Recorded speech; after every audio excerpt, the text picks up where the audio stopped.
So welcome to the Crypto Traders live webinar here on Facebook, the home of the greatest community in all of the cryptosphere.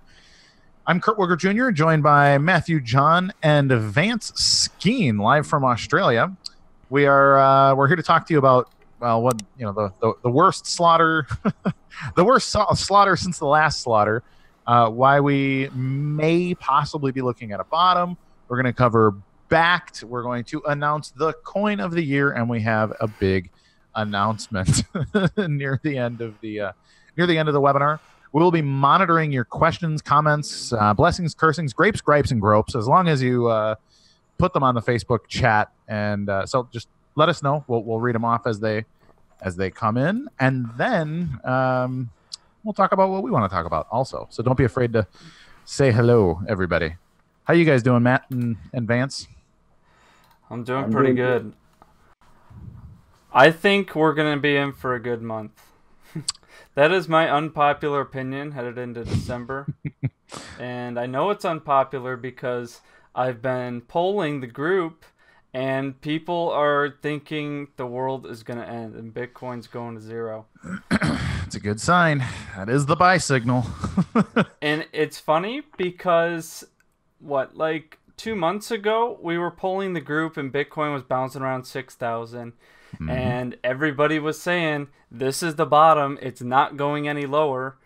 And we're saying this is a descending triangle pattern right here. And 9 times out of 10, this is going to fall apart.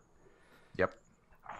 So we told everybody, you got to bunker down in stable coins. And pretty sure we even put that in the Facebook group. So everybody should have known. For sure. No, the whole last, really the last 2 weeks since the descending triangle broke down, I think I made a post saying, well, I said 3,000 all year, and then I got all the people screaming at me, where did you say $3,000? So I put up 6 or 7 or 8 screenshots of every time that I've said it since February 6th, by the way.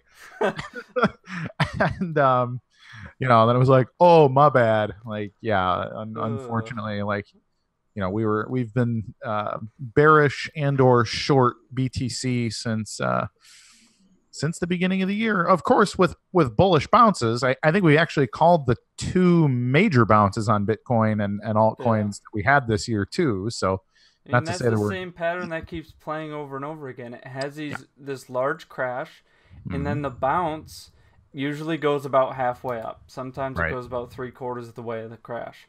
Now we've had this huge crash, but we haven't had the bounce yet. Oh yeah, it could go down another couple $100, but I figure it's going to bounce sooner rather than later. Yep. So I want to say hi to DeWitt and James and Sean and Kevin and Tony. Anybody with questions, type the questions in. We'll answer them live. It'll be fun. So what do we think? Why are you thinking we may be looking at a short-term bottom, or do you think it could potentially be a long-term bottom? No, not a long-term bottom. It's way too early to call. Yeah. It's still in the midst of the crash, and I think if any bottom is going to establish, it's probably going to test that area at least 2 times over 3 to 6 month period. Sure. Because that's what it did before. So my best guess is it would do it again. Back in the last bear market, it tested, what was this level, $150. Tested it once, went sideways for 8 months, tested it twice, and then proceeded to go up. Sure. So now it's way too early to tell, and we're just kind of guessing at what the bottom is going to be.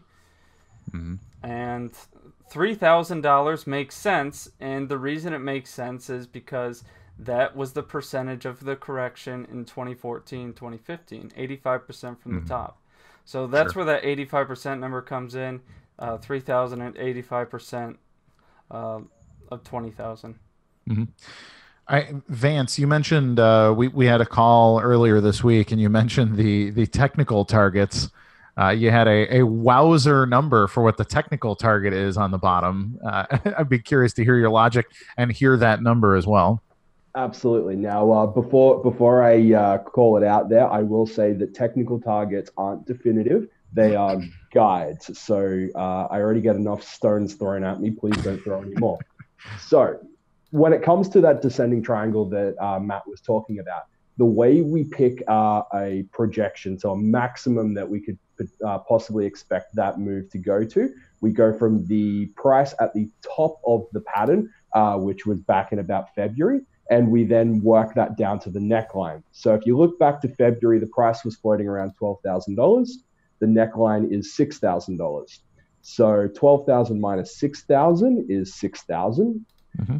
Now, if you take 6,000 from the neckline, you get to 0. So the technical target for Bitcoin based on that pattern is 0. Now, again, reiterating, that's not to say that I expect it to go to 0. However, we need to be well and truly aware that there is downside risk there. The 3,000 number that Matt spoke about just then, it makes sense from a where we should see support. However, there's also a support down in the mid 1,000, so 1,500 to 1,900 as well. Now, so when you consider size of a move from 6,000 down to 1,500 is a huge move. Yeah, that's pretty scary. So, huh? It is very, very scary. However, it is very much from a technical point of view well within reason. Sure. And would you be buying there? You buying the dip or hodling? I am going to be starting to scale in from 3,000. I think we're too close to 3,000 to not test it. I don't see any logic in a bounce from where we are right now up to the moon. However, I also think that given how important 6,000 was as a support for the entirety of the year, and also back in November as well, it was support. I think we need to test that as resistance. So logically there has to be a run back up to 6,000 to test that. My concern being the longer it takes to get there and the deeper this cut is before we get there, probably the deeper the next move's going to be. Sure. So you think it's going to hit 3,000, go back up, retest 6,000, but that's going to be a resistance level, and then it's going to come back down and either test 3,000 again or go lower? Yes. I would like to see a test of 6,000 before we get down to 3,000. I'd like to see a move up from here. But hopes and dreams don't make money. So we have to just watch and see what the market tells us. Either way, we're prepared for whatever's going to happen because you're hedging against that. Sure. Absolutely. Well, it's interesting as I look at it, like as the fundamental analyst for crypto traders, I have to look at it and ask myself, like, what is different now than the last time Bitcoin had a large run up and then had the large retracement, the 85% retracement before beginning to go bullish again. And frankly, the last time that happened, Bitcoin was the undisputed king. It was the coin I imagine it was 90+% of the entire market at the time, maybe more, maybe 95 plus. And now we've got all these bizarre fundamental catalysts in play, both on the bullish and the bearish side. Actually, we have Fidelity opening up a crypto desk and marketing it heavily. They have their own crypto trading website from a major Wall Street firm. We also have ICE, which is the company that owns the New York Stock Exchange, about to give us the BAKKT futures, whatever the hell that means, and a number of other vehicles. This kind of grandiose, institutional money stuff. The big catalysts for the bulls, but then we also have the big catalyst for the bears, which is, well, we have a lot of really killer projects that are climbing up the heels on BTC. Anywhere from let's say Ethereum, being that there's the argument that use as a means of exchange is dead and Bitcoin is stupid, and therefore something like Ethereum or Ripple should be king. And then you have coins that want to be cash, take Dash or some of the other projects. Now we had BSV, the Bitcoin SV chain, just opened up on CoinMarketCap, came in at a stunning number 8. So after having split just about a week ago, we are number 8 on CoinMarketCap with what is sort of a brand new coin, or 7. maybe it's up to 7. It was 8 when I last checked. So Bitcoin It's SV has moving. now passed Tether, and Yep. so that's another huge variable there. A third major cap coin fighting for SHA-256 proof of work hashing power. Is it the real Bitcoin? That's Is Bitcoin SV the real Bitcoin Cash or the real Bitcoin? I think. Well, I mean, fundamentally, both versions want to be the real Bitcoin, right? Or at least in theory, and so does BTC, I think. But that's all marketing. So BSV, Bitcoin SV, the Satoshi Vision client, and now I guess the Satoshi Vision coin, which that name may actually change, I'm guessing, but we'll see. What they're trying to do is return back to version 0.1. Let's be the Bitcoin of 2010, the last time Satoshi was actually around in the code, and raise the block size and make small improvements from there, but use Bitcoin 0.1 as a fundamental foundation to start building on. In the meantime, it really depends on what Bitcoin is to you. We had that conversation with Vin Armani about 2 weeks ago now, where he said, well, Litecoin is Bitcoin, and Dash is Bitcoin, and Digibyte is Bitcoin. Everything's Bitcoin because, hey, it's all, they're all Satoshi's babies, right? But then you've got the kind of the super conservative view of like, absolutely not. You must fall under the jurisdiction of the white paper and absolution, in which case no coin is Bitcoin. But it's interesting. I at this point, I think we'll see. I'm bullish on Bitcoin SV. And I think, well, good thing I was bullish on Bitcoin SV as you're looking at the chart. While everything else has been slaughtered over the last week, BSV has gone up, 3x, almost 4x at this point? Yeah, even more. It's gone up 100 and 200% in the past week. And you were talking about it at 30 or 40 bucks, 50 bucks, 60 bucks. Kurt was talking about Bitcoin SV before anybody even knew what was going on, and telling people, pay attention to this, scoop it up. It could be an opportunity to get Bitcoin for 60 bucks or so. And look at it now. Yeah. Ultimately, if you look at it, hashing power does decide long term, even if there's punctuated periods of other things deciding what is Bitcoin. Miners mine, miners act, and fighting against miners long term is going to be a big problem for anybody that thinks they are going to, beat the guys that fight with billions of dollars in investment and ultimately have their investment in the long term success of the coin. So we could be looking at what I called Operation Dragonslayer in a previous video recently. Or maybe the whole thing's a scam, and right now, really, it's too close to call either direction. Like there's a lot of unprecedented stuff at play here, and so it's really difficult. Which is why we did not issue BSV as a signal, but I've been testing the waters myself to only expose myself to the nightmare that could have been my portfolio. But I've actually done quite well. But it's been rewarding. It absolutely has been. Well, the real problem now is, at what point do I take profits? Is it going to 350, 400? Like, is it going to replace BCH quickly? There's still so many things at play. There's this talk about replay protection coming. Like there's a roadmap of replay protection, but it's not been issued yet. So still technically BSV is a valid portion of the BCH blockchain. 99% of transactions are replayed on both chains. They share a network. They share hashing power. Technically, the hash war is not over. It's not over until one coin either has replay protection on it and they fully split, or one side orphans the other.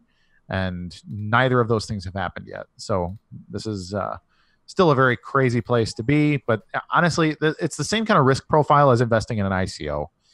That's why I didn't want to jump on a signal on this one, because it completely is against my trading strategy of using the chart as my tool. You can't look at a chart that the coin just came out a few days ago, because there's not enough information to give me a good entry. So this was a pure fundamental play, and that's why I wasn't comfortable putting it as a signal. Yep. But it was certainly a good play. Yeah. And looking at right now, I would not be looking to jump in right now, because the resistance coming up is another 20% away, but also the nearest support level is 22% away. So the risk reward on something like this is not worth it to me. I want to see what it does at this next resistance level, and if it makes a higher support, then maybe look to take an entry. The other thing to consider is that CoinGeek Week is starting this week, and it was the biggest event in the Bitcoin Cash community last year, but CoinGeek is the biggest miner of BSV, so it is now the biggest BSV event of the year, and allegedly there's going to be some big announcements. Some of the fundamentals here are that the major popular wallets from Bitcoin Cash have switched over to BSV.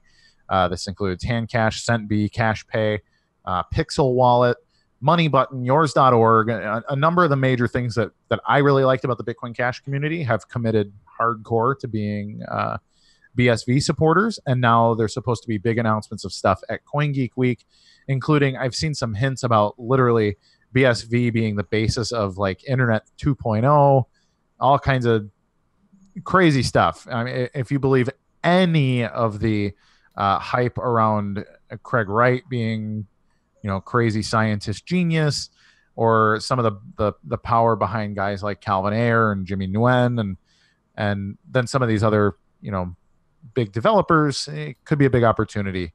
But again, it is buying hype. It is very much like buying an ICO. You're just kind of investing in personalities and promises, and that's a scary thing. Risky. It could be very rewarding. Well, and the reason it could be really rewarding is, there's some evidence. There's also a bunch of evidence against, but there's evidence that that Craig Wright is potentially Satoshi Nakamoto or a member of that team. And a lot of the people involved are very, very big, serious players. So I treat it kind of like how I treated EOS. I bought EOS when it was 58 cents because, like, you know what? Dan Larimer makes really interesting projects, and there's good people involved. There's multi-billion-dollar VCs involved. Like, whatever. Let's buy some and let's see where it goes. And ultimately, it was a good play. I am, however, out of EOS for like 6 months now because that was the play for me. So BSV could be Bitcoin, but Bitcoin could be worth, $700 or EOS. Like, it's just one of those things. So okay, well, I know there's some people that are gonna want to know the answer to this question. They were holding Bitcoin Cash in their wallet prior to the fork. How do they access their Bitcoin SV tokens? So that's a complicated question right now. So when replay protection comes out, or when or if, that'll be very simple. I'm sure all the major Exodus wallet and Ledger and all the major wallets from your mobile phone will have splitting tools, and it'll all be very simple. Right now, the only thing that you can do is use the Electron Cash wallet and go through a step-by-step process and change your networks and make sure that the blocks are far enough separated that you can get multiple confirmations. And so splitting your coins is a nightmare. If you are an American, or if you are trading at Poloniex or Kraken, you can send your unsplit BCH to those exchanges, and they will give you one-to-one ABC, which is now BCH, and the SV coin. So if you're cool with that, if you have Poloniex or Kraken accounts, send them there. They'll split. It'll be great. If you're waiting, or if you have secret Bitcoin that you bought years ago and you've never claimed your Bitcoin Cash or your Bitcoin anything, that process, if you want your BSV, in my opinion, the safe thing to do is wait it out. Wait for replay protection and wait for a good splitting tool to come out of the SV camp.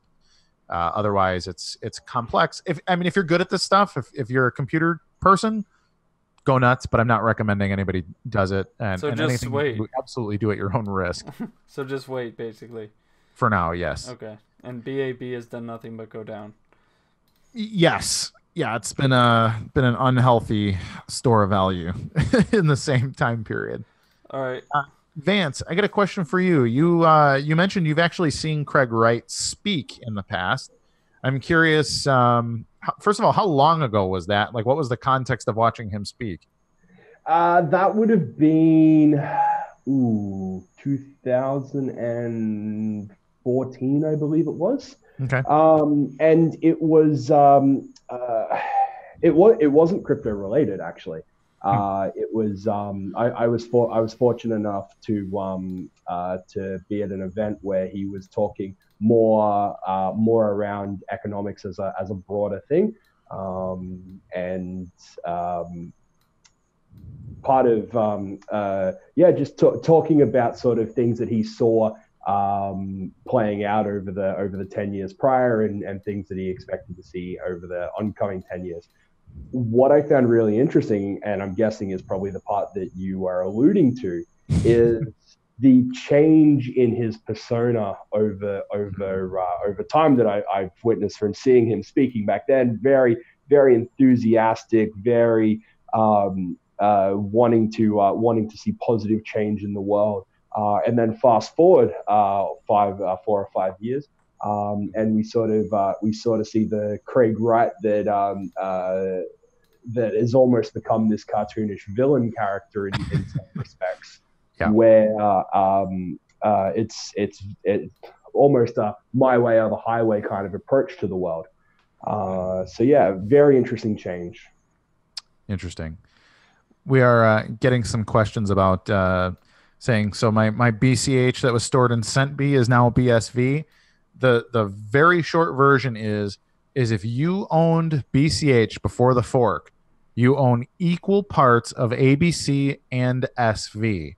However, if you send from a wallet that is only using ABC network nodes, you are only sending ABC, and you are essentially burning your SV. And if you send from a wallet that is only using SV nodes, you are potentially burning your ABC, and you are only sending SV. So this is why I recommend to anybody that doesn't really deeply know what they're doing, just simply wait for a simplified tool to come out. Make sure you split your coins correctly. Just hodl. And, just sit and hold. If you want to do.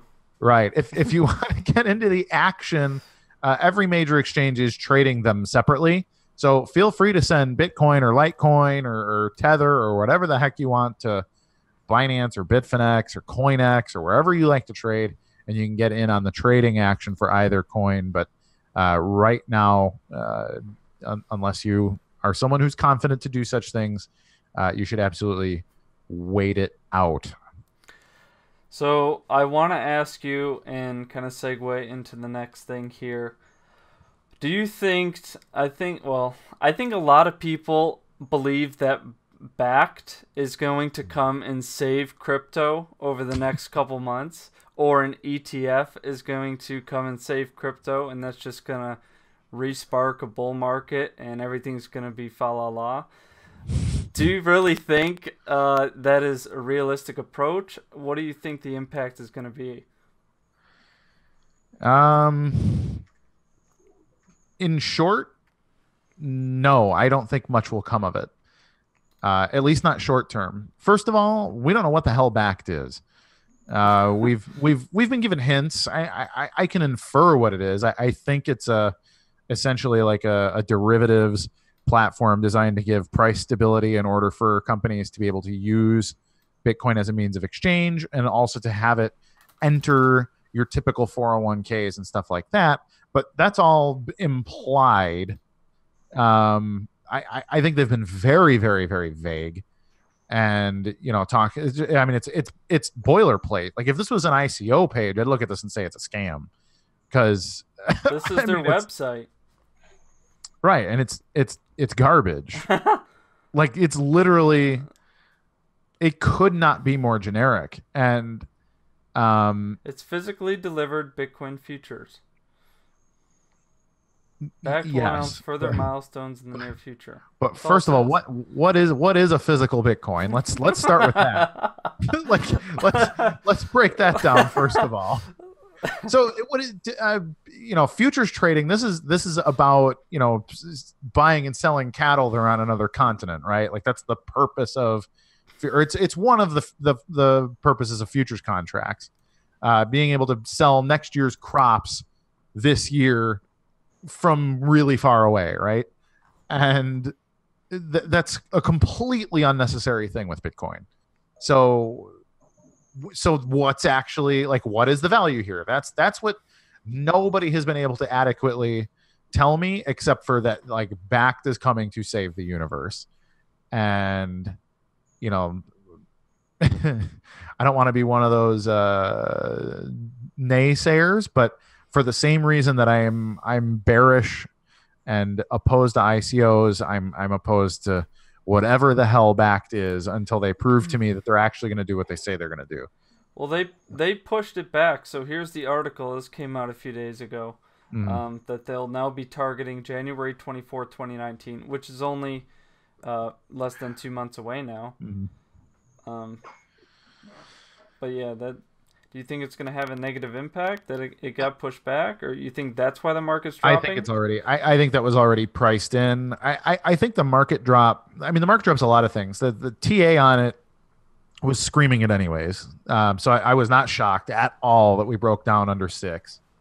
So yeah, it's just, I don't know. I think it's crazy. Vance had a couple of interesting theories about it. Actually, he sort of helped inform my theorizing on what BAKKT could be. Vance, do you have any feedback on what you think is actually going on here?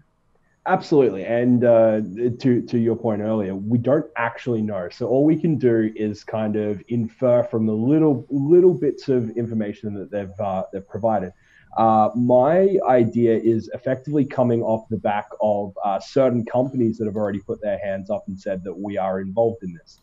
Now, obviously, volatility is very bad for merchants. If you are trading stuff, if you are selling something to someone and you want to get something in return, you want to know that thing will be worth the same amount of money in the future.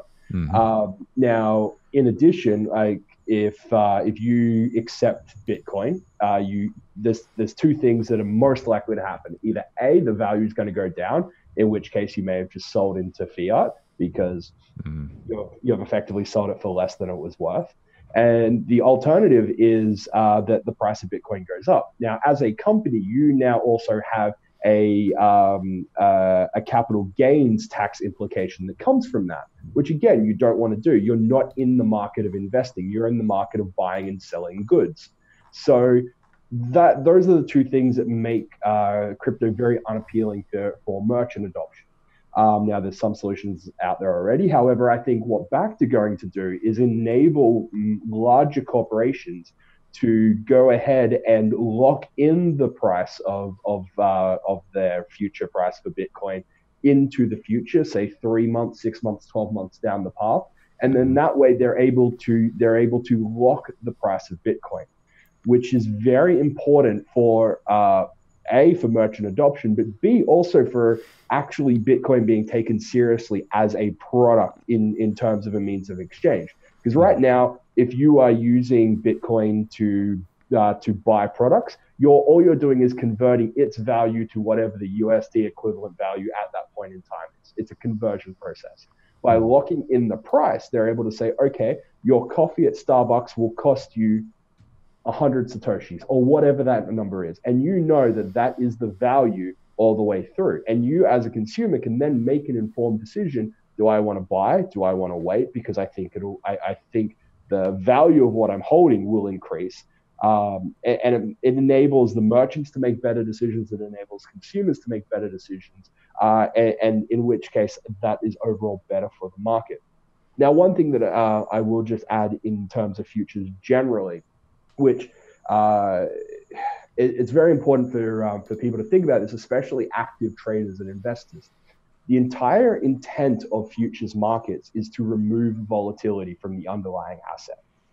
So whenever people celebrate more derivatives markets, whether it be an ETF, whether it be a futures market, whatever that is, as those markets join, theoretically, volatility reduces. And if you actually look at the volatility in Bitcoin over the last almost 12 months since we've got actual futures markets, you've seen that volatility has reduced in Bitcoin, which is what futures markets are designed to do.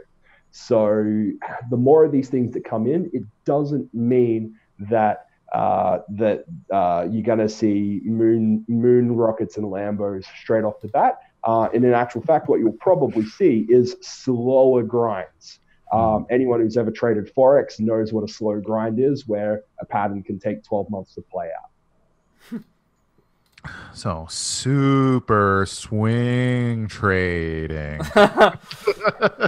That doesn't sound too fun. It sounds like I'll get more sleep. I just want to trade November and December 2017 over and over and over again. That's reasonable. So we have BAKKT. I think I said that accurately. He's saying on Facebook, people said CBOE futures would save and stabilize Bitcoin. He thinks they're going to back BTC futures with other futures markets, which I could see. It's just a way to kind of bundle it up, make a Bitcoin plus other thing ETF. I think it'd be interesting to see Bitcoin bundled up into like a precious metals index or something like that. So who knows? Honestly, institutional money is they're going to do what they're going to do, frankly. But we have I find it so fascinating how much Bitcoin just over the past really year and a half went from very much like, man, stay out of my business. Like I'm going to trade at some crazy ass exchange in Hong Kong and maybe I'll lose my money or maybe I'll be rich, but that's what I'm going to do. And then very, very rapidly, the culture changed to like, oh, well, did you hear this Wall Street firm is going to start trading Bitcoin? And, we're all going to be, well, like I'm going to wear a suit to work and be official. It's like, man, we fought to get away from this for a while, didn't we? So it's kind of a fascinating turn of events in the culture of crypto from before the bull run to after it. I actually kind of don't even know what to make of it. So, can you see my screen right now? I believe so. Yeah. What do you think of this chart? Is this scary to you? Yeah, what about it? So this is a chart of the entire cryptocurrency market cap. And a lot of people don't know that you can actually chart this. And it's found on a website called coinsignals.trade. So coinsignals.trade, I will shill these guys because I really like their platform. It's basically TradingView, but you could pull all the data off CoinMarketCap and chart it. So this chart I posted the other day for the Crypto Traders Pro community, and looking at it is more scary than looking at Bitcoin because it is very far off from that 2013 high, and even the distance between these support levels is pretty big. Vance, what do you think about this chart? I'm torn about this chart because there's two things that I particularly see in it. Is actually something that I gave a little bit of a sneak from something we're working on into the pro community the other day. But in January 2017, the entire market cap for cryptocurrency was about $15 billion. You look at where we are at the moment, and we are effectively 10x that number. Yeah. in the space of 2 years.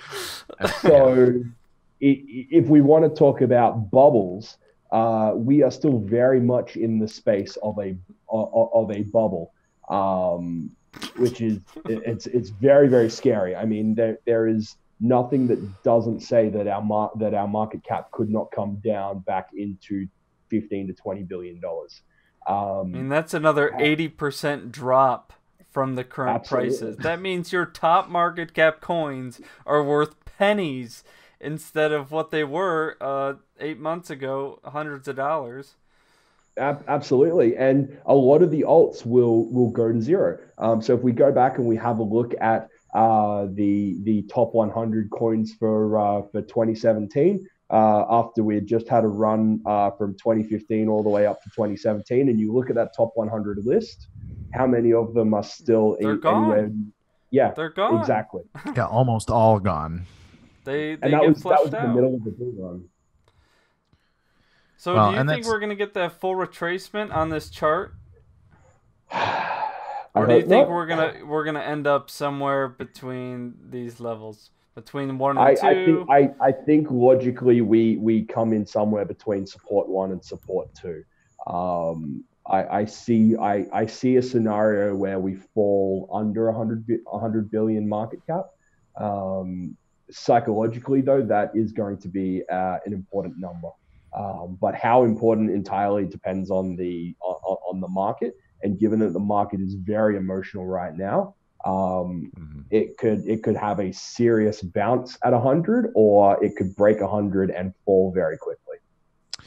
So, what do you think would cause such a thing in a more, let's call it a standard marketplace? Let's say if we were to take like the entire precious metals market cap and see the same thing, like what would be the cause of something like that? Everybody wants to call crypto the new gold, or the new gold, silver, bronze, and copper. So what would you say would be the problem in a market like that would lead to it having such a retracement?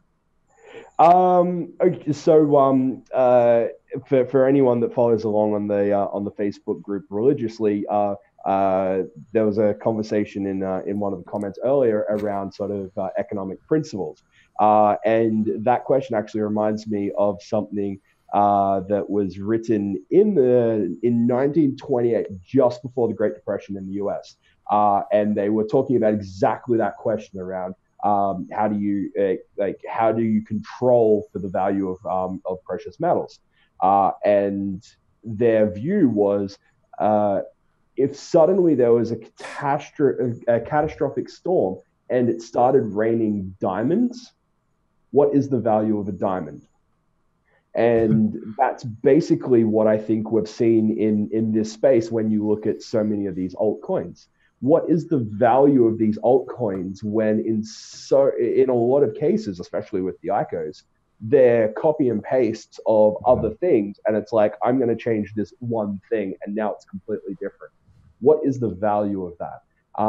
And my opinion, and I know you guys share very similar opinions, for a lot of these ICOs, they don't have value. Right. So they're getting around with $1, $2, $3 billion valuations right now, and they don't offer anything to the market. Right. So all it takes is for 50 of these coins that are floating around that billion mark to fall away. And that's not unreasonable. That's not impossible. And it's done. Sure. I think another thing, is it fair to chart market cap the same way that you would chart a? I don't see why not. Why not? Because I don't see why not. What's really interesting to me is that we had an 85% correction on Bitcoin in 2013 and the entire market cap, whereas now we've had the 85% correction on the entire market cap, not Bitcoin yet. Right. Well, it's because in 2013 Bitcoin was the majority, 95 plus percent of the market cap itself. So it's interesting to look at this, that a certain portion of this is basically just Bitcoin's market cap, and then it changes as it moves to the right. So that's a unique thing to consider there as well. Volume is interesting. I don't know why it doesn't show much volume over here, but it could just be the scale. I imagine it's the scale of the whole thing. I don't know, but right now, what this chart's telling me is we could be in for a bounce over December, but Vance likes to seem to disagree with me. Well, I mean, that's the thing. Like, if you look at it, like, the implication there is like, well, what if we were looking at a collapse in the precious metals market that looked like this? Like, what would be the reason for that? And it would be that there's Well, there's no demand because utility has not been fleshed out, and I think that's the what's actually happening here. And Vance, I think it was you that said the other day, we had a group webinar, that Bitcoin's a great idea, but it might be too great for the people that exist right now. Similarly to pets.com, I think was the thing that you mentioned, is that pets.com would be huge today, but it didn't make sense because the culture was so different just a decade ago. And, or, well, shoot, 15 to 18 years ago now. But, you know, that's the real problem, is that I think you said in the year 2000, people didn't understand why it was a benefit to them to have something shipped to them that they bought on the internet when they could just go to the store. And our values have shifted so that we can't believe that somebody would go to the store when you could just go to Amazon and order it and have it delivered to your house. So there's a cultural shift that needs to happen there. And I think that's a big part of it, is people don't see the value of Bitcoin in their day-to-day lives. And because they don't see that value, and because there's essentially nobody on earth that is waking up to make sure that their Bitcoin is still there so that they can go about their, like, that it's a tool that will get them through their day, that ultimately, you know, that I would argue that we are still indeed in a bubble in that regard, because the values far exceed the rational utility at the moment. Which leads me to say, do we want to talk about the coin of the year? What is your number one pick? What was the biggest winner of 2018? I think the real question is what would have been the best coin if on January 1st you had to go all into something? What would have given you the greatest benefit for the year, looking at CoinMarketCap? And this is going to ruffle some feathers, of course. I think there's multiple answers. Yeah, absolutely there are. And I think there's a lot to be said about something like Bitcoin, for example. If you got into Bitcoin a couple of years ago, you've got Bitcoin's growth, you received all these forks, you're holding all this, you know, that's great. That functionally works like dividends. You could say the same thing in 2018 about, say, EOS. Like, you've received dozens, if not hundreds, of airdrop coins and all this stuff that has all this speculative value in some theoretical future on the EOS ecosystem. You know, but as you look through these things, I frankly, I would say that I would mostly like to be in Tether, having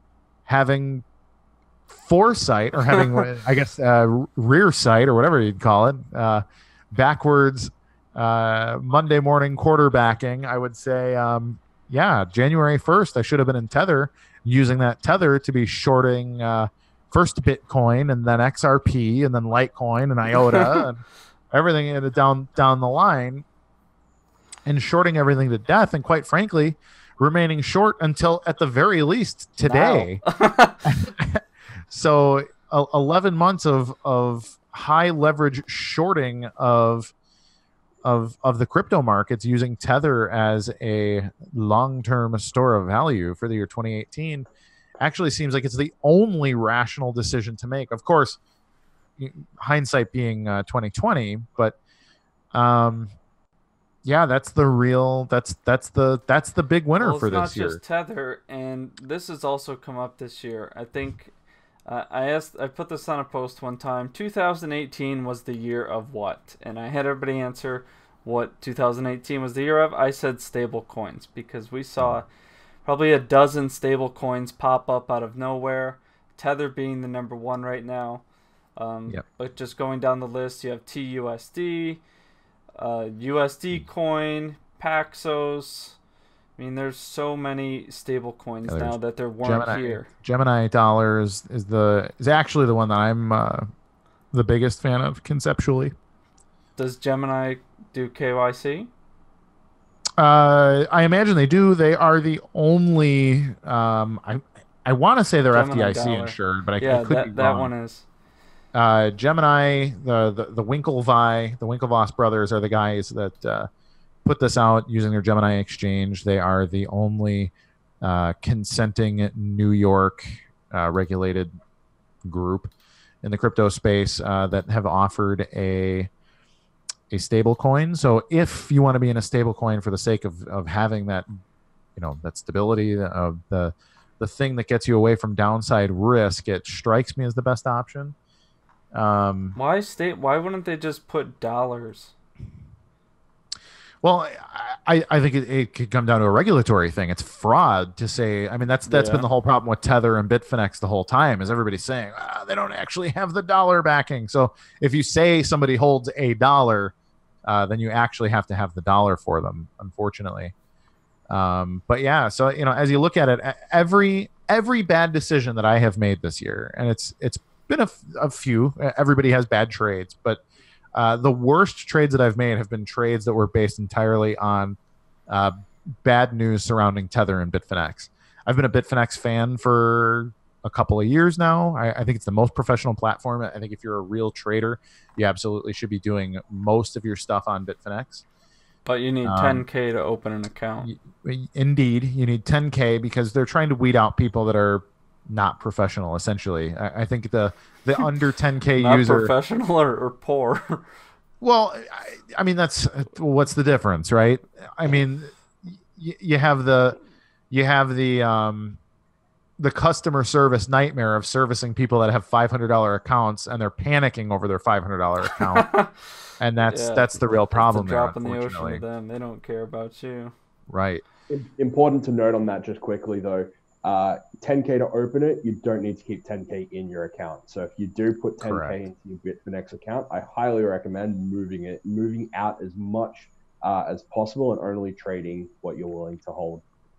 Yep, absolutely. So, as you look at it, unfortunately, as much as I dislike the concept of fiat currency, Tether itself, I think is mostly acceptable. Although I'm certainly not advocating for Tether. But looking at my portfolio, every decision that I made based on Tether being unstable or insecure has been a bad decision. Most notably, withdrawing everything in Monero off of Bitfinex when the first bit of regulatory, like they're closing down Bitfinex, we're all gonna get killed. I withdrew a pile of Monero at about $320 a coin, which now it's now I think you can buy it for about $85. But no, I think it's like $50. XMR USD. Yeah, where are we at? $54. Woo! Yeah, see, I haven't looked at it in a couple days. Monero breaking my heart. Oh man, poor Monero. Yeah. So that being said, USD has its place for a trader, absolutely, because you have to be able to take profits into something.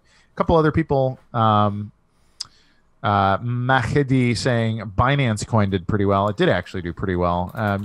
So did a number of others. I think is it Binance is breaking down, man, now. It is breaking down, but it would have been a good year to get into Binance coin if you were to get in there. Yeah, January. It's about the same bad spot. ads. So that's stable. What about? I think the CoinEx coin is CET. I'd like to see what that's done because I haven't taken a peek at it in a long time. CET. I believe it's CET. Yeah, it's might not be on CTP. TradingView. CTP or CTP. CTE is the brain injury. What about ETP? Can I talk about this? Dude, go nuts on ETP. Okay, so for those of you that have seen this chart, okay, this is a real chart. And it does not look real. This is a real chart. So on Bitfinex, if you guys are not familiar, you're able to see how many longs and shorts there are on a given position. Now, ETP has been increasing on the longs, so these are people margin trading. I think it's a pump and dump, but I'm not sure if it was the insiders at ETP or Bitfinex. I'm not sure who it was that was pumping this, but somebody was pumping this, have almost the entire supply long. So at one point they had 38 million ETP long, and there's only a total supply of like 53 million circulating supply. So it was getting to the point where ETP was just waiting to collapse. And this is what the chart looked like, the daily chart. And this, it took some time. So I spotted ETP on this vertical line right here. Made some posts about it because I noticed this ETP USD long chart. It was just going up and up and up and up and up. And I knew eventually this had to collapse. And when it got to the point where the price was dropping, all these longs were going to be underwater, and it was only a matter of time before they started get liquidated. And it all happened at once. They got liquidated. The price dropped 80% in less than a week. And being patient with a short for 2 months paid off. 80% profit, and it's a total scam, garbage pump and dump that allowed you to get shorted on Bitfinex, which is awesome. Yeah, I mean, it's interesting to see how that chart played out, and I feel like there's essentially no way that it wasn't a collusive effort between the metaverse team and probably Bitfinex, right? Like, how do you allow somebody to have that much margin leverage open on a chart for that long? Like, it's so clearly being pumped for some nefarious reason. I don't know how that much of the supply of this coin was on Bitfinex. 38 million of the 53 million supply is on Bitfinex margin long. That doesn't make sense to me. Yeah, it's pretty crazy. I don't know what was going on here. I just knew it couldn't go on forever, and this is how they end. These are all pump and dumps end, and very few of them you could short, but Bitfinex allows you to short some coins, and you can make pretty good profits just spotting these scams. Mm-hmm. Well, it's a pretty fascinating just piece of information just to watch how that played out. I mean, most pump and dumps are quick, right? You know, they happen in minutes or hours after, you know, maybe a couple week-long setup by some insiders. But I mean, this played out for months. So whoever was playing this had a very weird kind of long game strategy. And it's hard to gauge like what the setup actually is. Like, it's a fascinating it's just a fascinating piece of reality that occurred on this chart. Well, my favorite part, so we had the Chicago event, so this was, 2 months ago now in September. Mm-hmm. We had the Crypto Traders VIP meetup, so all the VIPs flew from around the world to Chicago. We had a meetup, and I gave a presentation on ETP. We kind of sat everybody down. We had like a big TV, and we went over the chart, and I'm like, okay, this is the play that I'm making right now. This is like our best chance at big profits. And this, I mean, if you put $50,000 short and it goes down 80%, that's a nice profit in a bear market. So, yeah, I really like that.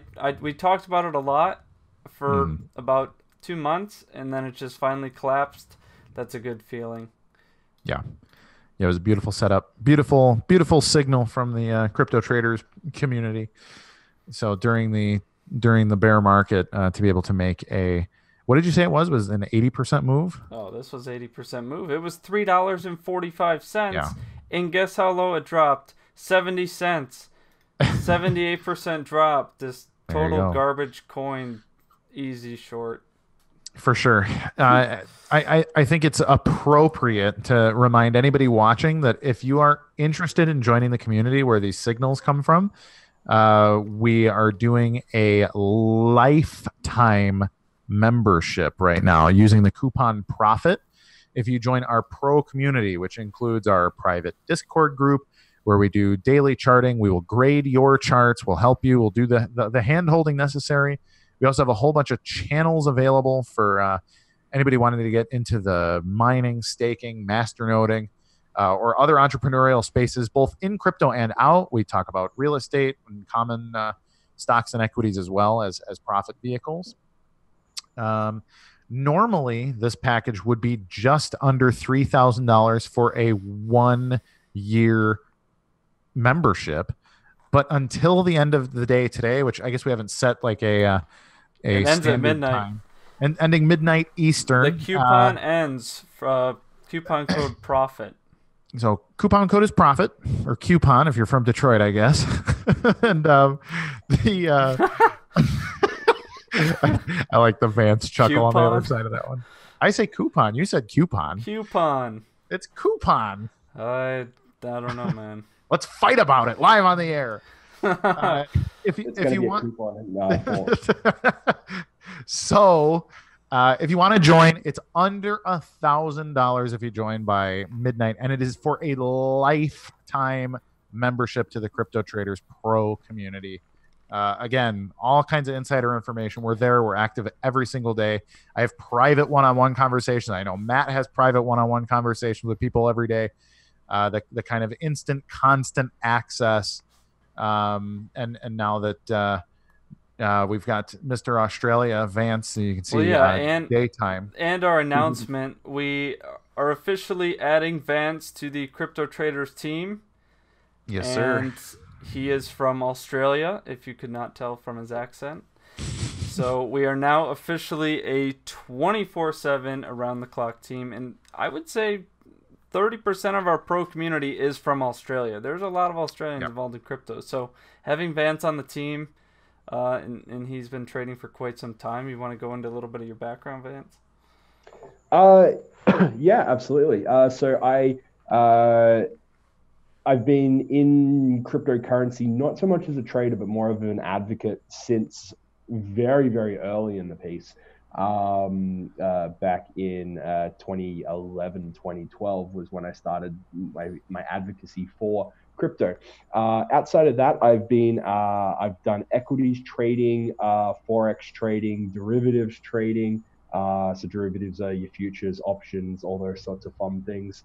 And then I have been trading crypto on and off for a number of years, but I got full-time back into trading crypto mid last year, on the lead up to actually paying for my wedding that I had in February. So my goal was to trade my way up through to pay for my wedding. I did that, and then I've sort of been I've been playing the market with what I had left over from that from February through to now. So I'm actually not too upset about the bear market. So as we're saying, we've got Vance on board from Australia. I'm in Chicago. Matt's in Detroit. We have a 24/7 team to keep it active, keep it fun in the Discord group at CryptoTradersPro.com. The pro membership, like I said, is under $1,000 for a lifetime membership. It would normally be $3,000 for a 1-year membership. And then we're going to be changing up a whole bunch of things. We're adding a bunch of really, really exciting stuff. And I don't mean like a t-shirt or, stupid giveaways, stupid BS. Like, we are proactively coming up with all kinds of really, really big things to increase the opportunities for entrepreneurship extending from the community, as well as some other investment options and things that people might be interested in. No, it's not going to be an ICO. We will never, ever, ever shill an ICO, ever. Nothing crazy, nothing stupid, just high level, classy, auditable, fun, and profitable investment options, as well as, again, educating you to be a trader yourself, how to trade for profit like a pro. You're looking at the charts here. These are the... Oh, this is the video library, so these are calls. Yes. So we do weekly calls for members. You can join the calls and see what's going on for that week. We like to talk about general sentiment as well as daily plays, what kinds of things that we're going to be doing over the next 7 days-ish, and just sort of breaking down fundamental market conditions as well as technical analysis. So really, really good stuff on a regular basis. So you can watch them live or you can watch them on your own time. We also keep our portfolio. So these are our signals with wins and losses. Yeah, we need to have some updates on this page. So there's people that, I don't know anybody else that does this. There's so many people that say, like, we're not transparent, or They don't trust the signals. So what I did, we started tracking them, all the signals this year, posted up here. Everybody could see them. You see our buys, you see our sells, you see our wins, you see our losses. Yeah, absolutely. As long as you're following the plan and you're using stop losses and you're moving stop losses up when I say, our goal is to go in to the trade and not lose more than 10, 15% at the most. Yep. But 100%. we're looking for those 30%, 50%, 70% winners, and they add up. And we got a few of those this year, and it really helped overall, hitting some of these trades hard. BAT was like my number one trade this year because I got 200% moves out of it. 2 different times it went up 100% this year. Once here we bought, we sold here, bought here, sold here. Like hitting these hard and just sitting in tether all year, portfolio's up 40%. Vance's battery is supposed to die, so we're going to let Vance say goodbye, and then I think we'll do a wrap up, or we could completely wrap up if everybody's really sick of hearing from us. Yeah. All right. Nobody has any other questions? We got a couple of questions we should cover, but let's let Vance disappear gracefully. All right, I'll jump off. So thank you guys very much. My first of hopefully many webinars that I jump onto. I'm always around the Facebook group, so feel free to reach out if you have any questions. I hope to see as many of you as possible on the pro group, where you'll get all my weird and wonderful charts that don't look like anything anyone else uses. So I look forward to talking to you all in the future. Thank you, Vance. All right, see you guys. See ya. So let's burn our way through a couple of these questions. Mehdi likes T-shirts, so we're not allowed to. I'm trying to find one of Vance's charts. Vance was doing point and figure charts the other day. Yeah, which are beautiful, by the way. And teaching the entire pro group what a point and figure chart was, right here. For sure. Vance is on a completely different dimension, and I think he brings a unique perspective to the table because he's looking at the markets differently. Yeah, absolutely. So we get a couple more people asking about how long the coupon is good for. We are good until 12 o'clock Eastern Standard Time. Gives you about 3 hours at this point. Yes, about 3 hours, a little less than 3 hours at this point.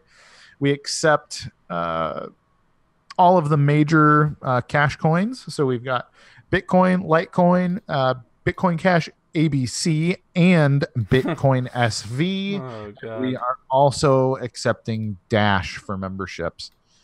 Ahmad asking, can the Crypto Pro Group also look into some small micro-cap coins and scan out for gems? It's actually one of the things we don't do a lot of. Like, we're not looking for huge... Well, not in a bear market. Yeah, bear market, it's very, very risky. There's no gems. They're just turds. They just flop. Yeah, in a bull market, yes, you can find coins and get lucky on pump and dumps, essentially. Neblio was a big exception. Did really, really well on Neblio late last year. That was a gem, though. That was on Cryptopia. We got it. Yeah, absolutely. No, it started on Cryptopia. It was a coin that nobody was really looking at, nobody was really talking about, but it had a lot of really good stuff going for it. Matt, I think you got into it. Oh, no, I gotta say shout out to Adam Boiling for. Oh, is it Adam? All right. He's the one that put us on Neblio. Nice. But I did play it, and that was when it was on Cryptopia, and it went like 10x in 3 days of getting listed on Binance. Mm-hmm. And then it faded away all year long, just dying. Yeah. But this is what happens to these small caps. They have the pump, and then they just do massive retracements, and people get stuck buying this chop, and they lose money. Right. Yeah, absolutely. So good opportunity there. Of course, they will return. It's the penny stocks of crypto, which are extremely dangerous. But if you have a little bit of exposure to them, it's probably not a bad play to do maybe 1 to 5% of your portfolio on some weird speculative stuff, but very, very, all very the signals are on Binance and Bitfinex. So we recommend everybody have at least a Binance account. Not everybody can get on Bitfinex, but pretty much every signal on Binance or on Bitfinex you could also buy on Binance. You just won't be able to leverage trade. Sure. We have Bear asking if we can walk through a trade start to finish.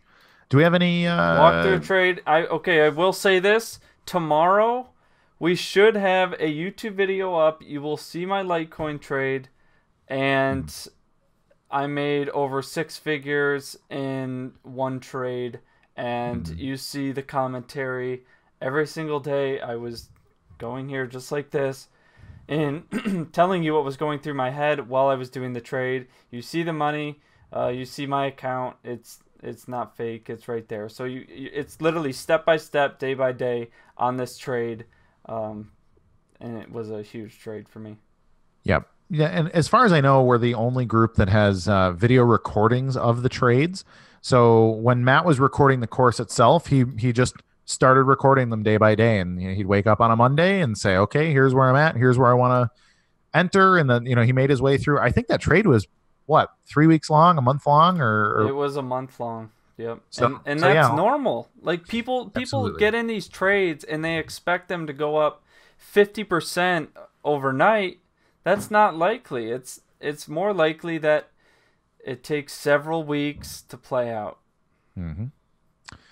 Well, and that's what people aren't expecting. But yes, we are indeed the only group that I know of that actually records, and we have them out in our course.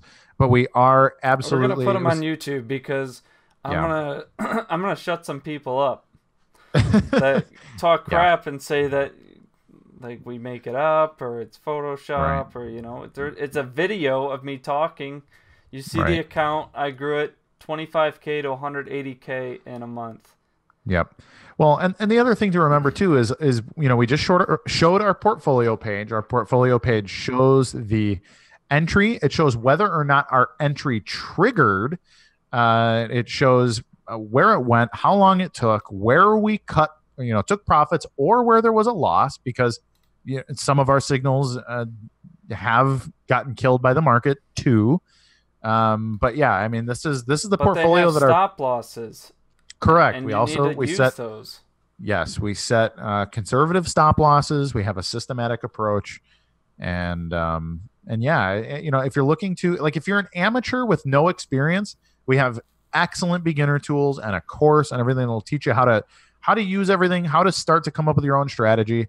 But if you're more advanced, like we have all kinds of really great stuff, and we have a community of professionals. We have people that have been professional stock traders for years. We have people that are options derivatives traders for a long time. So if you're looking to be with a community of people, financial advisors in there, we have accountants in there, we have, like, our group is more than just like a crypto group. Yes, cryptos are focused, but there's people from all around the world with different backgrounds, all interested in cryptocurrency, and it's like a really good network. Because imagine crypto does do well in the next 3 to 5 years. Well, first of all, you have lifetime membership if you sign up right now, but also you have access to all these people around the world that are also getting super wealthy with you over the next 3 to 5 years, and you could leverage that, work together, and make more money. Everybody wins. Absolutely. So we have Bear is also asking how many people we have full time. We've got 3 of us right now, but then we also have staff all around the world. We got people in Europe and the Philippines, and a couple extra people that kind of help us with marketing, websites. So we're not doing all the business management stuff. Like, we really are focused on the business of crypto traders, doing the charting, the signals, the educational stuff, working with the community. And then we have people that are helping us with marketing and internet stuff and everything else. So I think what do we have, 6 or 7 people that are kind of on the hook working for us? We have like 7 full-time people working with us. Yeah. But there's people that edit our videos. There's people that you don't see necessarily. Right. Yeah. Write our blogs, handle the news stuff, doing like news-related research and things. So that there's a handful of people. We've been around for a year. We've actually just grown through the bear market quite a bit. Like, we've done well. Our cumulative signals are up What are we up about 40 to 50%? We're gonna do it again at the end of the year, but yeah, when I checked last month, we've only had one signal since then. They're up 40%. Yep. This year we're up in the bear market. So the Crypto Traders Pro Fund, 40% profit in bear market, and this is while everything else went down 80% for the year. So and this is just conservative trading. Like I'm not calling a signal every day. I'm not even calling it every week necessarily.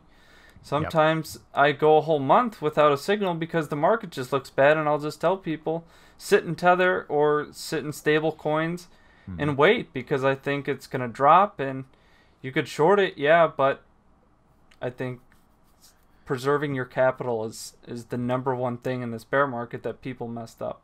For sure. If anybody else has any other comments, if you're watching live on Facebook, I'm reading your comments. I'm happy to answer them. We can go over a chart. We can do whatever. A couple people have been asking, like, do we think the bottom is in? I've seen this a couple of times, and I don't actually. I think it is more likely than not that we will see a $3,000 Bitcoin, and if we break down past that, I think we could very easily see something like a $1,500 to $1,900 Bitcoin. And Vance echoed that earlier in the call. Vance is my spirit animal on weird prediction stuff. So, So I made. Hey, Dave Ramsey. Dave Ramsey video just show up. I made a video in March, saying the same thing. $3,000 I think will be the bottom, but we don't know. We're pretty much just guessing. But there's going to be signs on the chart. Like right now, we're trying to catch a falling knife. But if we wait, it'll have that bottom. So let's say it hits 3,000. Well, it's probably just going to bounce around for a little bit. And if it retests that bottom and hold, that's our perfect entry. The perfect entry is not trying to guess the bottom. The perfect entry is waiting for that bottom to confirm again on the retest, and then it makes its way up. Yeah, absolutely. We have Bear asking, like, what kind of exclusive content? I think we were talking earlier about Bitcoin SV. So we didn't issue that as a signal, but it was a conversation we were having in the general chat. I've been having it for 2 weeks. I've been and you were in a call talking to Craig Wright directly. Yes, I actually I was in a phone call with a few people from the N-Chain and SV community to just work my way in and ask and say, hey, like what's actually going on here, and the consensus was, hey, you know what, we're gonna fight for X amount of time, we're gonna do XYZ things, and and I came back to the community and said, okay, guys, like, the N-Chain obviously has a plan. They're going for a certain set of specific things, and here's where it's going, and I think that the price action is going to follow it. So this was not something that, again, like would have just been issued to somebody who was a signals package person, but we discussed it at length. We talked about the fundamentals of Bitcoin, why SHA-256 matters, why it's really, really bad to split your SHA-256 power, what the hash war would have to do with everything else. I think the hash war was a giant fundamental catalyst for a whole bunch of things, and we really got into the fundamentals of it. Yeah, people missed it entirely. You were the only one that were talking about it, and that's the benefit to being in the pro community.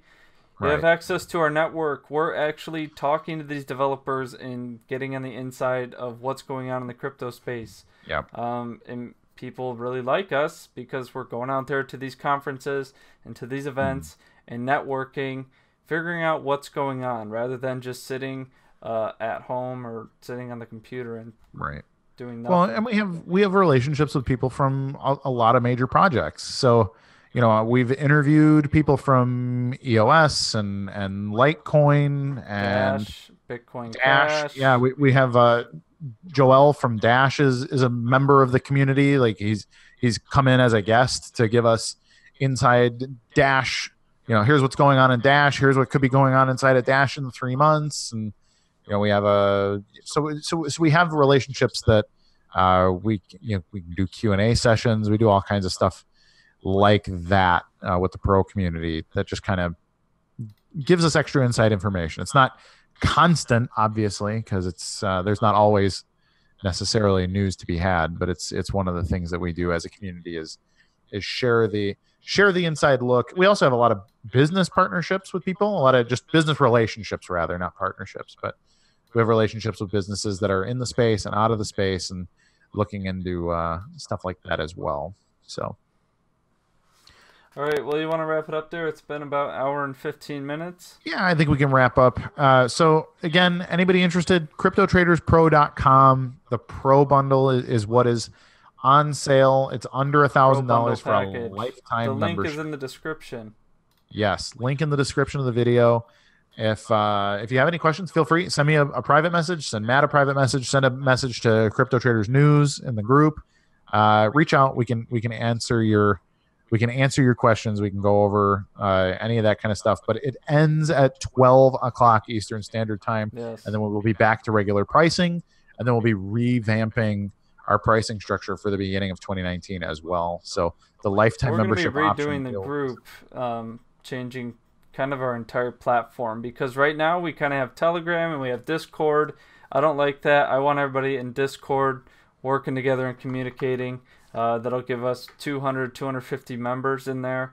So that's a lot of people that are really serious about trading crypto and not just on social media running their mouth and trolling. And, you know, it's actually people that want to learn and want to help and grow within the community and grow their portfolio. Yep, 100%. So really grateful to have you. Again, you know, these webinars, this webinar will be up on YouTube as well. I think it's turned into a little more of a commercial than we intended, but we've had people asking about the package. So, you know, we do what the public wants. But anyways, of course. Sorry, we work 7 days a week, 12 to 16 hours a day, every single day. Sure, no matter if the market's down 80% or up 3,000%. We're not going anywhere. We want to keep growing and really push for cryptocurrency adoption. We're really wanting to see more businesses adopt cryptocurrency because then I'll actually be able to live entirely off cryptocurrency very conveniently. Yep. Yeah, that's one more thing. If you're interested in getting into the business side of cryptocurrency, so not trading, not investing, if you want to use cryptocurrency as a tool in commerce that is outside of like the financial sector, for example, if you want to like accept Litecoin at your car dealership, we're working with people to try to make that kind of thing happen. We want to see cryptocurrency become the ubiquitous thing that permeates everyone's lives on a daily basis. So if you're interested in that, it would also probably be a wise step to join the community where we're making this kind of, or making those kinds of things happen. Yeah. So if you want to get involved in crypto beyond trading, even just get your foot in the door somewhere, that's another big value of being in the pro community because we have those connections to try and make it happen. Yep, for sure.